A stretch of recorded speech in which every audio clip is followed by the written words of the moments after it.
There are moments in life when everything seems to unravel in the blink of an eye. What once felt certain, solid, and unshakable can suddenly crumble before you, leaving you lost in a whirlwind of confusion and heartache. That's what happened to me, gradually, without warning.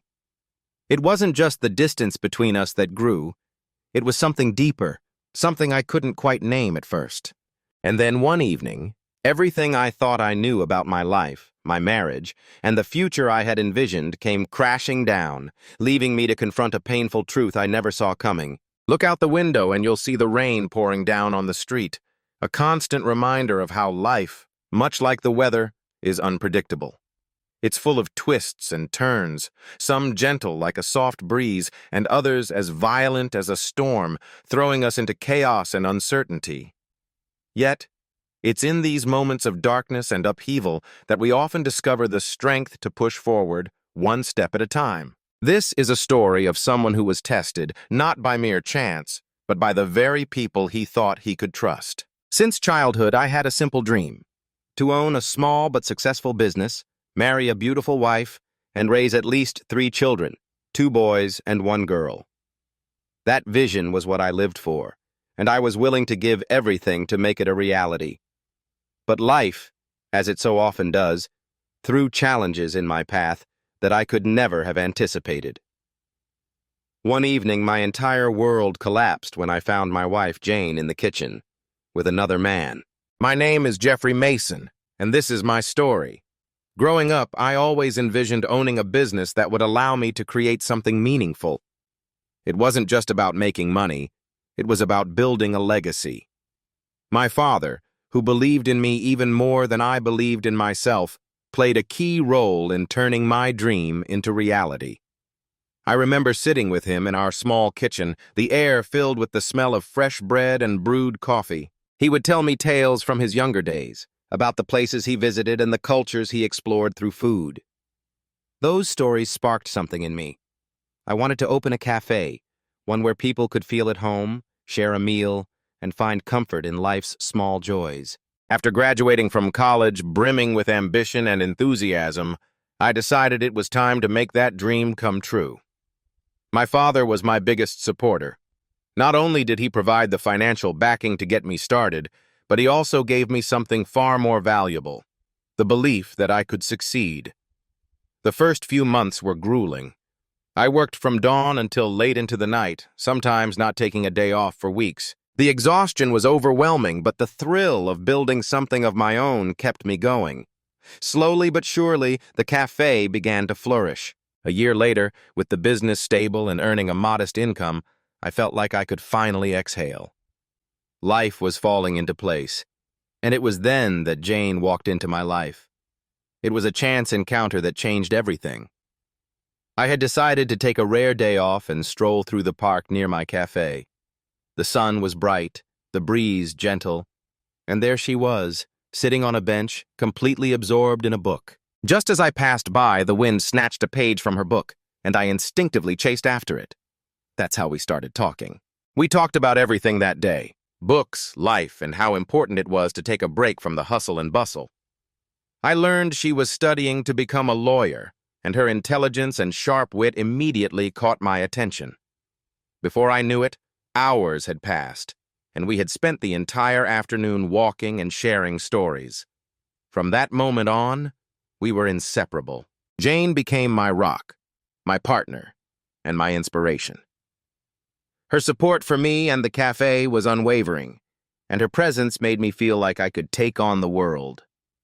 A few months after we met, I proposed to her right there in the cafe that had become my second home. We didn't have much money, so we planned a modest wedding and bought a house on credit, confident that we could pay off our debts as the cafe grew. Life seemed perfect. Then came the job offer that would change everything. Roger Novak, a talented and ambitious lawyer we both knew through mutual acquaintances, offered Jane a position as his assistant. At the time, Roger was just starting his practice and needed capable people to build a strong team. Jane was excited about the opportunity, believing it would help her grow professionally. I wasn't sure she needed to work. Our cafe was doing well, but I wanted to support her. She was eager to contribute to the family and pursue her own career, so I encouraged her to take the job. Roger was an impressive figure. He had a sharp mind, a clear vision for his future, and a charisma that drew people to him. Jane often came home talking about how much she was learning and how invigorating the work was. I enjoyed seeing her so passionate and full of energy, even if part of me worried about how much time she was spending at the office. I trusted her, though. We were a team, and I wanted her to have the same sense of fulfillment that I found in running the cafe. But slowly, things began to change. Jane became more distant, and her conversations about work turned into complaints about how busy she was. I brushed off my concerns, thinking that the demands of the job were simply taking a toll. However, deep down, something didn't feel right. Then that evening came. The evening that shattered everything. I came home after a long day at the cafe to find Jane in the kitchen with Roger. They were sitting at the table, speaking in hushed tones. When they saw me, Roger stood up, his expression cool and composed. "We need to talk, Jeffrey," he said. And at that moment, I knew. I knew everything. The looks, the late nights at the office, the gradual disconnection, it all made sense now. Jane had fallen for Roger, and they weren't here to deny it. That night, my dreams of a happy family crumbled. The woman I loved, the life I had built, and the future I envisioned, all of it felt like it was slipping through my fingers. I could have fallen apart, and part of me did. But in that moment of heartbreak, I realized something. I wasn't done fighting.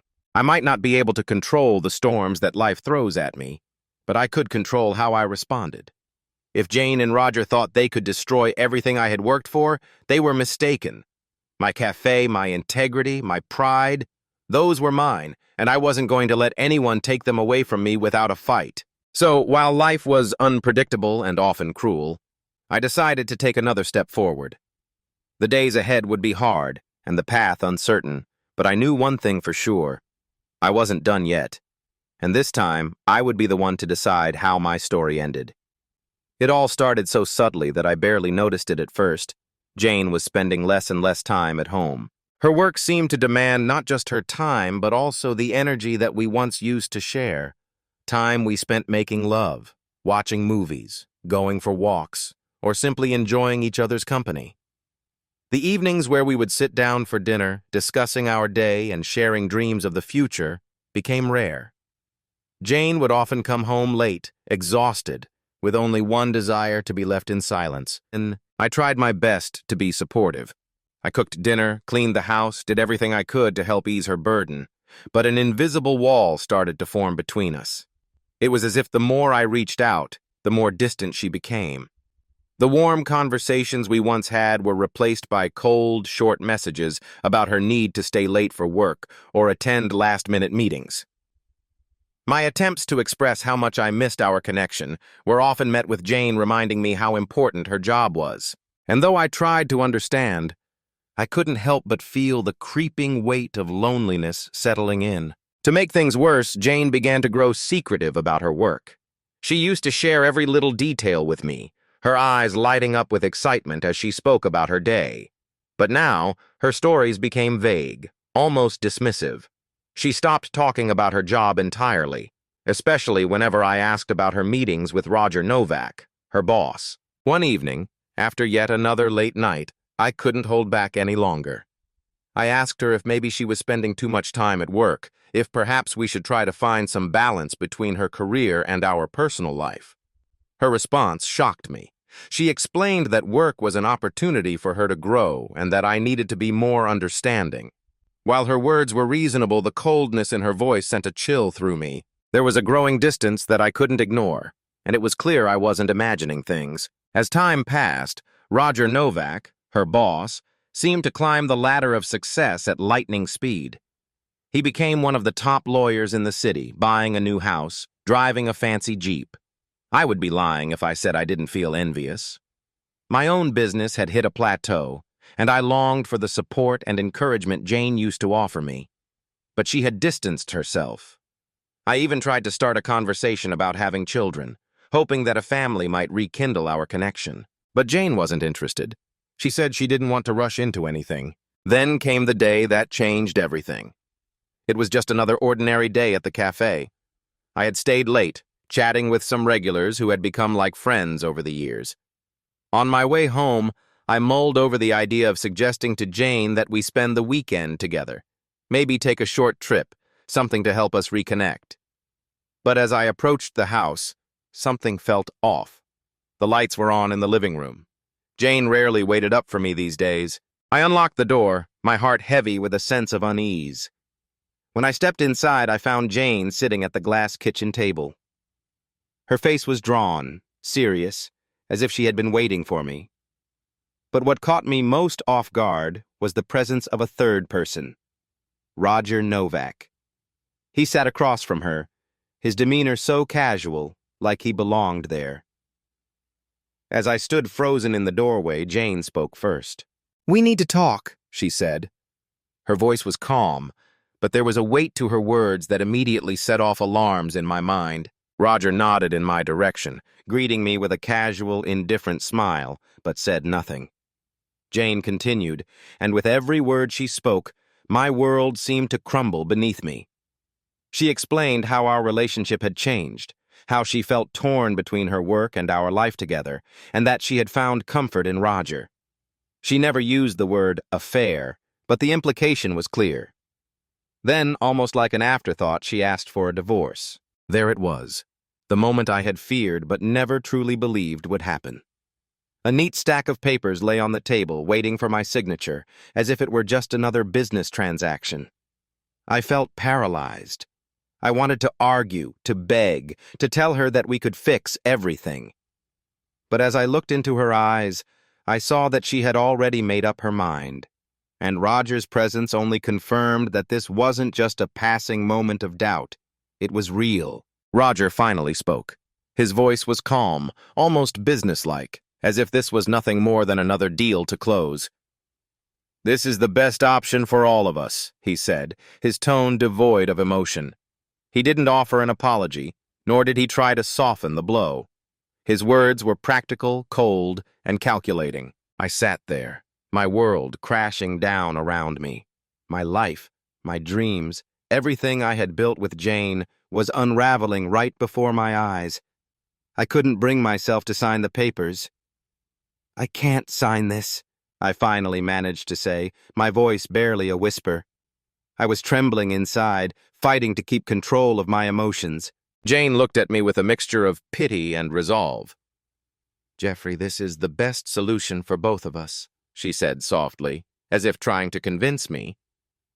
But how could I believe that? How could I accept that the life we had shared, the memories we had made, could be wiped away with a few strokes of a pen?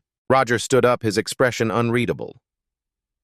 "Jeffrey," he said in a low, measured voice, "I don't want this to sound like a threat, but if you don't sign these papers, we'll have to take this to court.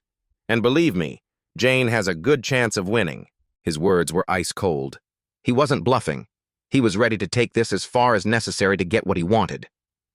But I wouldn't give in. I won't sign," I said, my voice stronger now, though my heart was breaking. I looked directly at Roger, searching for some flicker of empathy or understanding, but there was none. He wasn't backing down. Neither was Jane. The battle had only just begun, and I wasn't sure if I had the strength to fight it. But I knew one thing. I wasn't going to give up my life, my dignity, without a fight.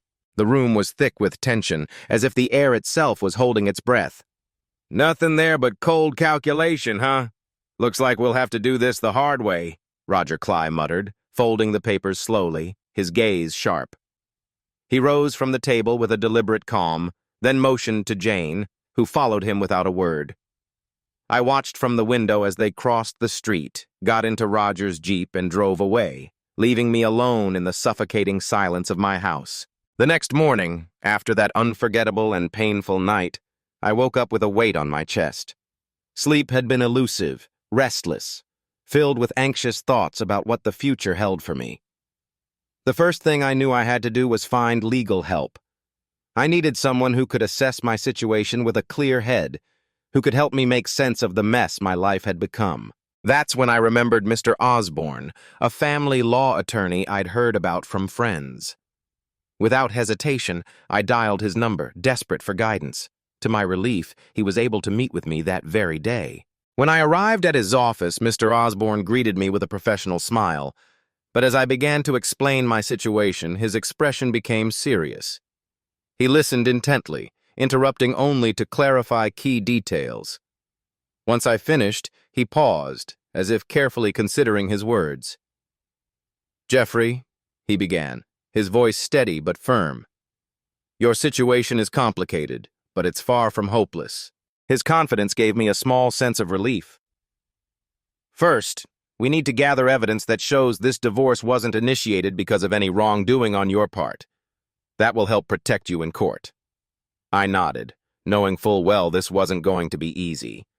The thought of collecting evidence against Jane, someone I had loved deeply, made my stomach turn. Mr. Osborne suggested hiring a private investigator, someone named Ivy, to dig deeper into Jane's actions. "It's standard practice," he reassured me. "We have to be fully prepared for the court proceedings." I agreed, though the idea of spying on my wife was something I never thought I'd be a part of. As I left Mr. Osborne's office, there was a slight comfort in having a plan. I took the private investigator's number, but I couldn't bring myself to call right away. I needed time to think, time to process the whirlwind of emotions. That evening, I went to a café, trying to distract myself with work, but my mind kept wandering back to the chaos that had become my life. When I returned home that night, the house felt more empty than ever. I had just parked my car and was heading toward the front door when I noticed a shadowy figure standing on the porch. My heart raced. As the figure stepped out of the shadows, I recognized him. Roger Novak. His presence at my home, especially at this hour, was the last thing I expected. "We need to talk, Jeffrey," he said, his voice calm but with an unmistakable edge of menace. I stopped in my tracks, ready for whatever this was. "No, Roger," I replied, my voice as firm as I could manage. "There's nothing more to talk about. Everything will be settled in court." Roger stepped closer, his eyes cold and unwavering. "You're making a big mistake, Jeffrey," he warned, his tone chilling. "If you refuse to sign those papers, things are going to get ugly. Very ugly." Anger flared up inside me. I had kept my composure for so long, but now the dam was close to breaking. "Threats won't change anything, Roger," I shot back, my voice rising. "I'll fight for what's right, no matter what." Roger smirked, but it wasn't the kind of smile that held any warmth. It was the smile of someone who thought they'd already won. "You're a fool, Jeffrey. A loser. Jane told me all about your struggling cafe, how you were drowning in debt. You're not what she needs. You're not what anyone needs. What are you even fighting for?" His words hit me like a slap to the face, cutting deeper than I expected. But something inside me snapped. "I'm fighting for my honor!" I shouted, and before I knew it, I swung my fist, landing a hard punch squarely on Roger's face. He staggered back, clutching his nose in shock. The next punch landed in his stomach, doubling him over as he gasped for air. "Stop it! What the hell are you doing?" Roger shouted, but I wasn't listening. A third blow followed, my anger fueling every strike. "Don't ever come near my house again," I growled, watching as he stumbled back toward his car, hands trembling. As he drove away, the reality of what just happened hit me like a freight train. I'd never been one for violence, but in that moment, it felt like I wasn't myself. The rage had taken over, leaving me numb in its wake. Roger had taken everything from me, my wife, my peace of mind, and yet he had the audacity to threaten me. I couldn't let him win. Not this time. The next morning, I made the call to the private investigator. Mr. Clark was a no-nonsense, middle-aged man with a piercing gaze. When we met, I laid out the details of my situation as clearly as I could, trying to keep my emotions in check. Mr. Clark listened carefully, asking a few questions here and there. "We'll start by keeping an eye on Novak," he said after I finished. "We need to gather any evidence of his involvement with your wife. This could be crucial in court." I agreed, though the idea of turning my life into a surveillance operation made my stomach churn. But I knew the stakes were high and I had no choice. In the days that followed, my life became a waiting game. I opened the cafe every day, trying to stay focused on work, but my thoughts kept drifting back to Mr. Clark's investigation, to the looming court battle, and to what my future might hold. Then, just when I thought things couldn't get any worse, Roger Novak walked into my cafe. This time, he wasn't alone. A man who looked like some kind of bodyguard stood beside him. Roger's presence filled the air with tension, and I could feel the anger rising in me once again. "We need to talk, Jeffrey," Roger said, his voice eerily calm, but the look in his eyes told me this was far from over. I had already told him, "Roger, we're done talking. Everything will be settled in court," trying to keep my composure. He just smirked, and his gaze darkened. "Do you really think you can win? I'm offering you one last chance to avoid public humiliation," he said with an air of arrogance. I felt my patience snap. "Your threats don't scare me, Roger." "Now leave my cafe," I replied firmly, my voice clear and decisive. What happened next unfolded so quickly it was hard to believe. I turned away, intending to call security from my office. In that instant, Roger lunged at me, knocking me to the ground. He began beating me, his fists flying as he snarled, "You little fool! Did you really think you could beat me and get away with it?" It was like a wild dog had broken loose. For nearly 40 seconds, he unleashed his fury on me. I was dazed, barely processing what was happening. When I tried to resist, his thug, the one he'd brought to my cafe, held me down, making it impossible to fight back. In the end, luck was on my side. A patrol car was parked just outside my cafe, and the police arrived swiftly, putting an end to Roger's rampage. They detained the enraged lawyer, and we were both taken to the police station. Roger tried to spin the story, claiming I had attacked him first, but witnesses and the security footage told the truth. I was released, while Roger was kept in custody and given a restraining order, forbidding him from coming near me. A few days after the incident, I received a call from Mr. Clark. He had important information that could turn the tide in my favor. We met at a quiet cafe far from the public eye. He opened his briefcase and handed me several photographs and documents. According to him, these could be key pieces of evidence in the case against Roger Novak, proving his wrongful actions toward me and Jane. The photos showed Roger meeting with Jane in casual, informal settings. While they didn't directly prove infidelity, they were enough to support my suspicions and could help build my case of a marriage destroyed by external interference. But that wasn't all. Mr. Clark had also gathered evidence of Roger's attempts to use his influence to pressure me and sabotage my business. "These are crucial pieces of evidence, Jeffrey," Mr. Clark said, handing me the documents. "They can play a pivotal role in proving Roger's actions were aimed at ruining your marriage and threatening your livelihood." As I reviewed the materials, I felt a newfound sense of strength and confidence. For the first time, it felt like I had something solid to fight with. I thanked Mr. Clark for his relentless work and asked him to keep digging. I wanted every piece of evidence possible to hold Roger accountable. Despite being consumed by preparations for the upcoming trial, there was one thing that gnawed at me. Jane hadn't contacted me once. Her silence stung, but I came to terms with the fact that she was already lost to me. As the court date loomed closer, I felt a strange mix of determination and anxiety. My cafe had become more than just a business. It was my refuge from the emotional storms swirling around me. Still, I knew I couldn't let my personal turmoil affect my work. In the following days, Mr. Clark continued to provide additional evidence, including photographs that would serve as critical proof of Jane's infidelity. Since we were still legally married, images of her with another man would be vital to my case. By the night before the trial, I was utterly drained, physically, emotionally, and mentally. Gathering evidence, endless meetings with my lawyer, Mr. Osborne, and the internal battle with my own feelings had taken their toll. But I couldn't afford to break. Too much was at stake, and I was determined to see this through to the end, no matter the outcome. The day of the trial arrived faster than I had expected. I felt prepared, but also utterly unprepared for what was to come. Mr. Osborne assured me we had done everything possible to present our case. He walked me through the trial process once more, outlining the key arguments we would make to defend my position. When I arrived at the courthouse, I was met with a chaotic scene, lawyers rushing through corridors, the constant hum of legal activity. But for me, everything felt like it had slowed to a crawl. My heart pounded in my chest as I stepped into the courtroom and saw Jane and Roger for the first time in months.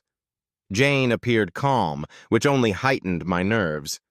Roger, of course, looked as smug and self-assured as ever. The hearing began, and I forced myself to focus on every word spoken. Mr. Osborne presented our case skillfully, outlining Roger's wrongful actions and how they had impacted both my personal and professional life. He introduced the evidence we had painstakingly gathered: photos, witness testimony, and documentation that painted a clear picture of betrayal and manipulation. But when it was time for Jane's lawyer to speak, my anxiety returned in full force. They tried to paint a different story, casting Jane in the best possible light and framing her decisions as justified. They even claimed that I had been physically abusive, forcing her to flee to Roger for safety. I clenched my fists, trying to stay calm, but it was excruciating to listen as they twisted the truth, attempting to justify actions that had caused me so much pain. All I wanted was for the trial to be over. I wanted the divorce finalized so I could put this nightmare behind me. Every day that passed after the hearing felt like an eternity. Each phone call from Mr. Osborne made my heart stop, anticipating news from the court. But day after day, there was nothing. My life felt like it was stuck in limbo, paused while I waited for a verdict that would either free me or prolong my agony. In the meantime, I threw myself into work at the cafe, trying to distract myself from the constant flood of thoughts about the trial. But no matter how hard I tried, the uncertainty gnawed at me. Would justice be served? Would I finally be free from Roger's torment? Only time would tell. On a crisp autumn day, when the leaves had begun to turn yellow and gracefully fall to the ground, I received the call that would change everything. It was Mr. Clark on the line. His voice, as usual, was calm and steady, but I could tell something significant was about to unfold. "Jeffrey," he began, and I immediately felt my heartbeat quicken. "The court has made its decision." I held my breath, clinging to every word. "The court has ruled in our favor. Your marriage to Jane will be dissolved based on the evidence we provided, proof of her wrongdoing and the damage to your relationship." I froze, my mind racing, processing each word. It was over. I had fought long and hard for this, but it still felt surreal. "And what about Roger?" I asked, my voice barely steady. "As for Mr. Novak," Mr. Clark continued, "the court has issued a restraining order. He's prohibited from contacting you, and he's required to compensate you for emotional distress and cover the legal costs. The compensation will be substantial." His words felt like a weight being lifted off my shoulders. Relief flooded over me, but it was a bittersweet moment. I had won, but the victory also marked the final end of my marriage to Jane. "Thank you, Mr. Clark," I managed to say, my voice shaking with emotion. "I couldn't have done this without you." "I'm always here if you need anything else," he replied, before we exchanged goodbyes and hung up.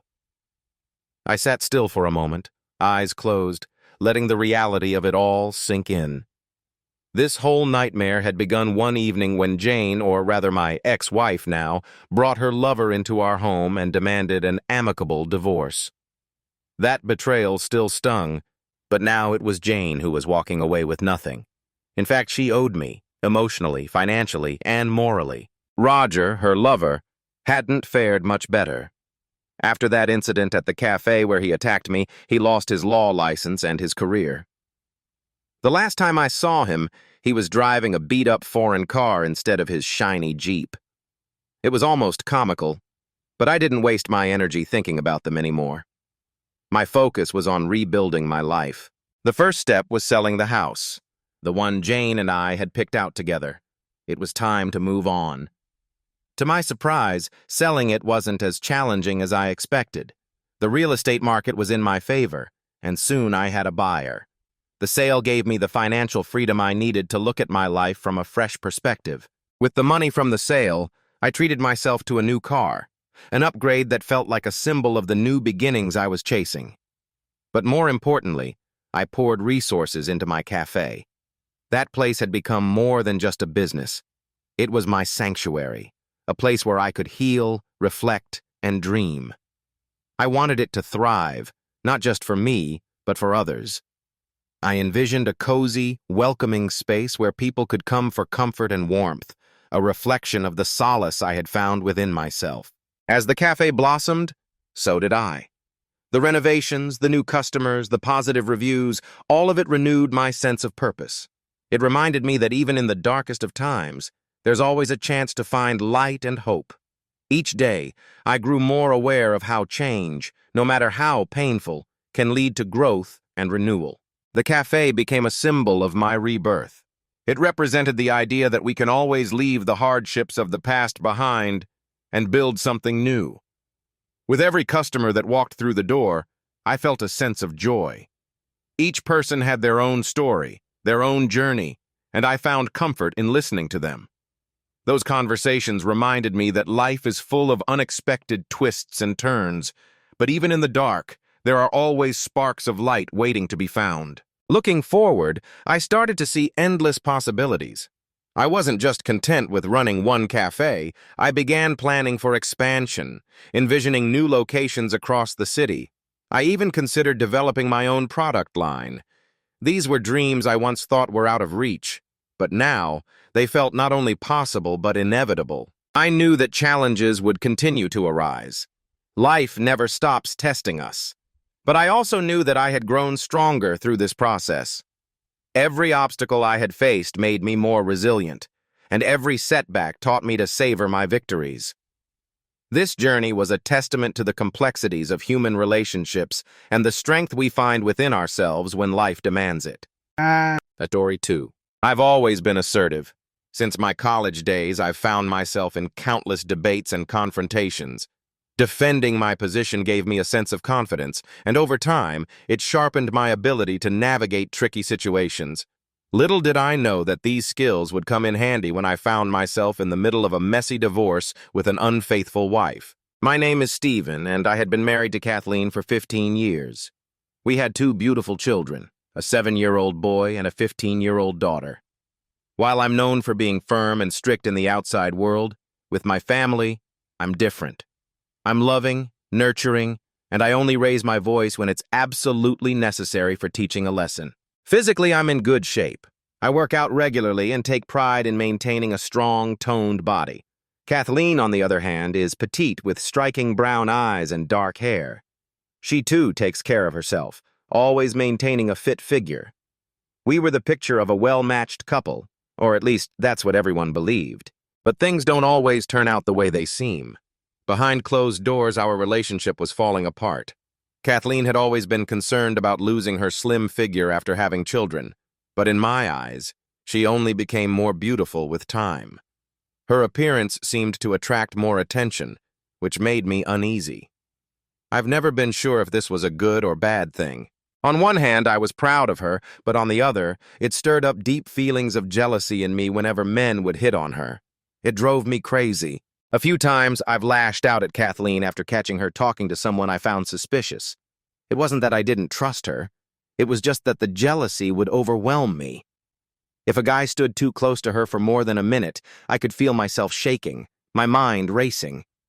It was something I couldn't control, and honestly, I didn't know how to handle it. It's in my nature, I guess. Years passed, and though I tried to tame this inner beast of anger and jealousy, I can't say I've fully succeeded, but I never gave up the fight. In our 15 years together, Kathleen only witnessed my outbursts a few times, but she knew what I was capable of. This understanding came in handy during one particularly troubling incident. We were out with friends at a club and I was running late. While I was on my way, a few guys approached Kathleen and, despite her clear refusals, tried to force her onto the dance floor. They even grabbed her, ignoring her protests. Just as they pulled her toward the floor, I arrived at the club with a friend. The second I saw what was happening, my blood boiled. I walked straight up to them and asked, "Did you really think you could get away with this?" Without giving him a chance to respond, I hit one of the guys hard on the head. He quickly realized that crossing the line with Kathleen, and by extension with me, was a bad idea. After that, Kathleen and I left the club together, and I remember feeling a surge of anger, not just at the men, but also at the situation. Why did Kathleen let it get that far? Why didn't she stop them earlier? Despite my suspicions, Kathleen reassured me that she couldn't have done anything differently. She said they had been aggressive and wouldn't take no for an answer. I believed her, and my love for her didn't change, but something in me couldn't shake the jealousy that had begun to creep in. Recently, things had gotten even stranger. Kathleen's office got a new boss, and suddenly her appearance started to change, more polished, more effort put into her look. Our intimate life, which had been in a bit of a lull, was suddenly reignited. At first I welcomed the change, but it didn't take long for my suspicions to return. Kathleen began spending a lot more time on her phone, constantly texting. Whenever I asked, she brushed it off, saying she was just chatting with friends. But then, there were these frequent late-night business meetings that she insisted were work-related. All of these little things started to stir up the jealousy in me once again, gnawing at my mind like a relentless itch. But I wasn't sure if confronting her directly was the right move. What if I was wrong? I decided to handle it differently this time. Instead of letting my emotions get the better of me, I hired a private investigator. I needed to know if my suspicions were justified or if I was just being paranoid. 3 long months passed before I got the investigator's report. When I opened the envelope and started reviewing the evidence, photos, audio recordings, videos, it was like a punch to the gut. My worst fears were confirmed. Kathleen had been lying to me. She wasn't just texting friends or attending business meetings, she was seeing someone else. My hands trembled as I dialed my lawyer, William. "It's time to start the process," I said, my voice heavy with sadness. This was the beginning of a new chapter in my life, one I never wanted but now had no choice but to face. The plan was set. By Wednesday, I'd have the divorce papers ready, and I'd confront them on Thursday evening, just when they thought I was out of town. Kathleen's audacity shocked me. How could she assume I'd let this slide? She knew me better than anyone, knew how relentless I could be when I set my mind to something. After all, I hadn't risen to control a major transportation company by being soft. I dealt with competitors ruthlessly, but always treated my employees fairly, earning their loyalty and respect. Kathleen had seen that side of me, knew I was a man who got what he wanted. I gave her everything she could possibly need, treated her like royalty, and she made sure to tell everyone just how well I provided for her. But despite all that, the question gnawed at me. Why risk everything for a fleeting affair with her boss? Thanks to a private investigator's software, I had access to all her messages and calls. That's how I found out about their plans, a romantic dinner at some fancy restaurant, while she thought I was on a business trip. Seeing her messages only confirmed my suspicions, and with each new piece of information, the betrayal cut deeper. It was clear to me what I had to do. I would wait until they were comfortable, then show up with the divorce papers in hand. I knew Kathleen wouldn't want a divorce. She loved me, and she loved our children. But what she didn't realize was that this one decision of hers would change everything. My determination was unshakable. I wanted her to feel just a fraction of the pain she had caused me. Some might argue that forgiveness was the answer, that we should work things out for the sake of the kids, but I wasn't built that way. My jealousy, my pride, wouldn't allow it. The thought of another man being close to her was intolerable. Despite all the love I still had for her, I knew things could never be the same. No matter what happened, I'd never be able to look at her or touch her the way I did before. I was ready, waiting for the perfect moment to act. Then, Thursday evening arrived, and I got the signal. They were seated at the restaurant, drinks in hand. My heart pounded as I got out of the car and walked inside, forcing a smile at the hostess as I approached their table. There she was, wearing a dress that I had never seen before, one that accentuated her curves in a way that sent a fresh wave of rage through me. She had never dressed like that for me. As I got closer, I could see they were fully engrossed in each other. It wasn't until I pulled out a chair at their table that they even noticed me. Kathleen's eyes widened with fear and guilt, emotions I had never seen in her before. Her boss, Richard, simply looked at me with mild irritation, clearly not realizing who I was. With a grin that barely masked my anger, I greeted them. Well, hello, Kathleen. How's the date going? I said, my voice casual even as my blood boiled. Kathleen stumbled over her words, trying to maintain her composure. Richard invited me to discuss some changes at work, she managed to say. Please join us. I ignored her invitation and signaled for the waiter. Let's have a toast, I said, lifting my glass, to an exciting evening. Then, turning to Richard, I added, You know, Richard, our marriage is built on honesty and trust. Are you married? He nodded, unperturbed. Yes, I've been married for 20 years. Honesty and trust are the foundation of any relationship. Kathleen, trying to regain control, quickly chimed in. Yes, trust is key to our happiness, she added, as if this was just another casual dinner. They were playing it off as a business meeting, and the effort they were putting into maintaining that facade amused me. Feigning interest, I leaned in. So, how long have you two been seeing each other? I asked with a smile, my voice deceptively light. Kathleen immediately jumped in. This is purely professional, she said, trying to keep her tone calm. Richard and I are colleagues, nothing more. Richard nodded in agreement. Yes, it's strictly business, nothing more. For a moment, I wanted to punch him right then and there, but I held back, keeping my smile fixed. The jealousy burned in me, twisting my thoughts. I could hardly listen to their words anymore. Everything seemed hollow, fake. Kathleen reached for my hand, her voice softer now. Darling, there's nothing going on. You have to believe me. I would never betray you like that. Her words sounded sincere, but I couldn't shake the images of her messages, the way she had prepared for this night, dressed up for him. It was madness. How could she do this? Did she really think I'd just accept her lies? Even as she sat there, assuring me it was all in my head, I knew deep down that things had already changed. There was no going back. With every word, my jealousy grew, and I realized that no matter what she said, I couldn't look at her the same way again. The woman I had loved for so many years had become a stranger to me, and all I wanted now was to make her feel the weight of her betrayal. Here's a rewritten version of the story, expanded and adjusted for an American audience, while keeping the names and the core plot intact. As I watched Kathleen sit next to Richard, an attractive man with his eyes glued to her, I couldn't help but feel a swell of anger rising within me. I understood why she might be drawn to him, but that didn't make it any easier. Richard, in his usual friendly manner, reached over and gently petted the cat curled up next to Kathleen, his hand casually brushing against her back. It was an innocent enough gesture, but to me it was anything but. The moment his fingers grazed her, I felt an overwhelming urge to snap them in two. Suddenly the air between us shifted. The easy conversation we'd been having took on a cold edge as I signaled to a stranger standing at the bar. He approached our table, handed me a folder, and quickly disappeared back into the crowd. I spread the contents across the table.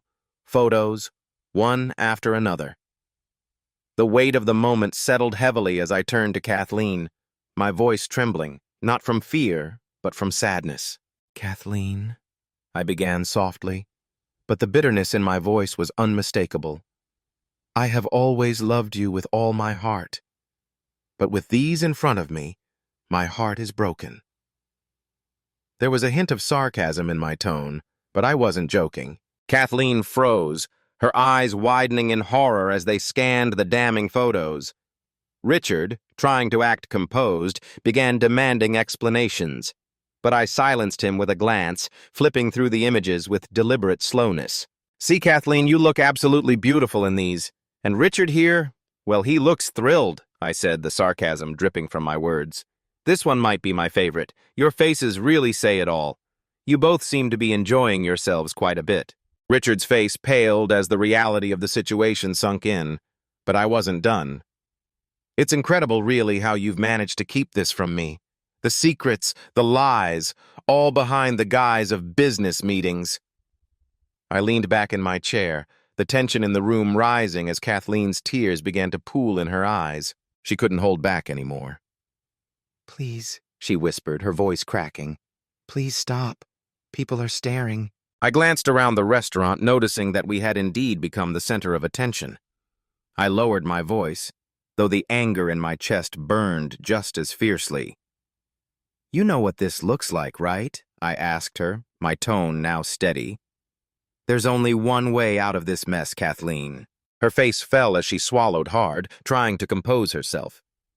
What do you want me to do? She asked, the tears finally spilling over. So you're planning to keep lying? I replied, my voice cold. Let me show you something. I reached into the folder and pulled out more evidence, hours of video recordings, texts, emails, and more photos.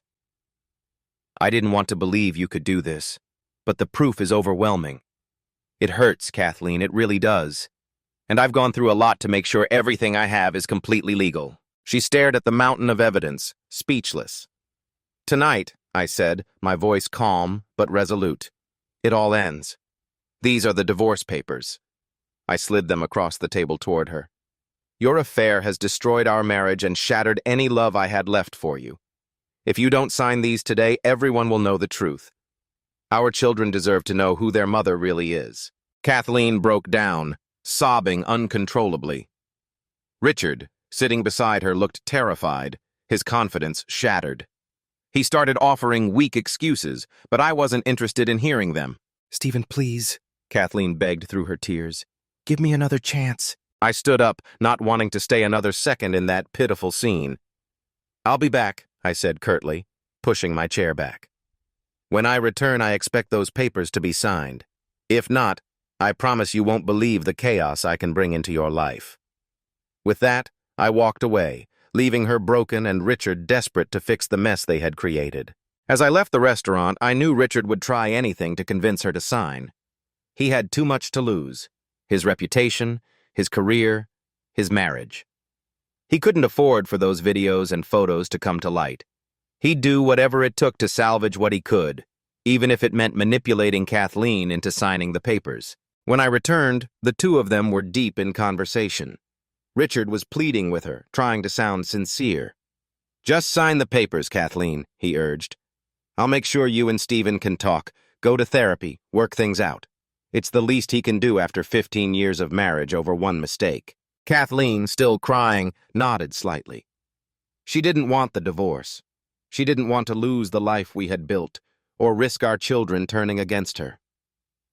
But Richard kept pushing, knowing full well that if I didn't get what I wanted, things could get a lot worse for both of them. I approached the table, my expression unreadable. So did you sign the papers? I asked quietly, though the weight of my words was heavy. Kathleen met my gaze, her eyes red and swollen. Darling, she whispered, I'll do anything you ask. Just give me a week. Let me come home and be with our children for one last week. After 15 years, can you at least give me that? I paused, considering her request. She had betrayed me, but part of me couldn't completely shut off my feelings. Fine, I said after a moment. You can come home for the week, but you'll stay in the guest room. I can't have you near me. She nodded, understanding the boundaries. With a trembling hand, she signed the papers. I placed them carefully back into the folder, ready to leave. But before I did, I reached out and took her hand, gently removing her wedding ring. She looked at me, devastated, as I tossed my own ring into her glass of wine without a second thought. Turning to Richard, I smirked. She's yours now. Do whatever you want with her. But remember, Richard, you stepped into my family, wrecked my marriage, and risked everything. Your fate is in my hands now. Don't cross me again. You're lucky I didn't go through with my original plan. Richard nodded silently, knowing he was at my mercy. His once arrogant demeanor was gone, replaced by submission. I relished the power I held over him, but decided to walk away with my dignity intact. As I started to leave, Kathleen grabbed my hand one last time. Please, Stephen, she begged, her voice breaking. Let me come home. I just want to be near you. I jerked my hand away, leaving her in tears, knowing that things would never be the same again. The day after our heated conversation, Kathleen returned home, looking as though she had come to some realization. But I wasn't ready for a calm conversation. As we crossed paths in the kitchen that morning, I decided to let my bitterness take over. Good morning, I said with icy calm. How's my unfaithful wife today? You don't mind if I call you that now, do you? Kathleen flinched, her eyes cast down to her coffee. I could see she was trying to gather herself, but the guilt weighed heavily on her. Finally, she managed, We need to talk. But I wasn't interested in hearing her excuses. Kathleen, I know everything. I know how you've lied, how you've talked behind my back, how you tried to impress him while never giving me a second thought. You betrayed me, and worse, you thought you could hide it. Tears welled up in her eyes as she tried to explain. I never meant to hurt you, But I cut her off. The issue isn't just the affair, Kathleen. It's that you chose this. You made a conscious decision and then lied about it. And you came back to me pretending everything was fine. How many others were there like him? How long have you been deceiving me? Her tears fell as she spoke of love, trying to justify her actions, but I couldn't even listen. Love? I scoffed. What does love have to do with any of this when the trust is gone? I loved you once, but now all I can see is someone I never truly knew. There was a moment of silence before Kathleen, through her tears, admitted, I know I've ruined everything and I'm disgusted with myself. I don't expect forgiveness, but I don't want us to part. I'll do anything. I need help, and maybe together we can fix this. Her plea, while earnest, couldn't erase what had happened. I took a deep breath before responding. Kathleen, I'll support you in getting help, but I can't be in a relationship with someone who could so easily cast me aside. You've shown me who you truly are, and there's no coming back from that. Someone else will find happiness with me. You missed your chance. I gave her a week. A week to explain herself to our children, a week to come to terms with what she had done. Spend time with the kids, I said. Figure out how you'll explain your departure to them. I won't slander you, but you owe them honesty. And if your behavior is anything less than respectable, I'll have no choice but to limit your access to them. Then I asked her, almost out of curiosity, why did you risk everything? Was it worth it? Her response came in tears again, and she fled to the living room. I didn't bother following her. There was nothing left to say. Later that day, I had an important business meeting, but I couldn't stop thinking about everything that had happened. After the meeting, I called Richard, Kathleen's lover. I wasn't one to shy away from difficult conversations, and I wanted to make sure Kathleen wouldn't suffer more than necessary. Over lunch, I laid it out for Richard. You're going to support Kathleen financially for the next couple of years as compensation. That's the least you can do. If you don't follow through, I'll make sure your wife finds out about everything, and you'll lose your job. Richard agreed. He knew he had no other choice. I wasn't doing this out of any lingering affection for Kathleen, but out of a sense of fairness. Everyone has to face the consequences of their actions. Month after month, Richard made the payments. As for Kathleen, she continued to struggle with the fallout of her decisions.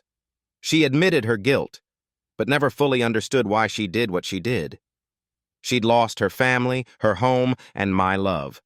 That, I realized, was punishment enough. Even when she tried to explain, it was always the same. I don't know why it happened, she would say. It wasn't because I was unhappy. I loved you. I was happy with our life. But something about the thrill, the excitement, I couldn't resist. Thrill? I'd respond. If you were so happy, why didn't you ever put that effort into our relationship? You dressed up for him, you acted differently for him. Maybe if you tried that hard for me, we wouldn't be in this mess. But her explanations fell flat. It just happened, she'd say, as if that were an excuse. In the end, we divorced. The kids stayed with me, and I helped Kathleen get back on her feet. Despite everything, I didn't want to see her hit rock bottom. I knew she had made a terrible mistake, but I also knew that everyone deserves a chance to rebuild after their failures. The story of our separation was one of betrayal, but also one of compassion.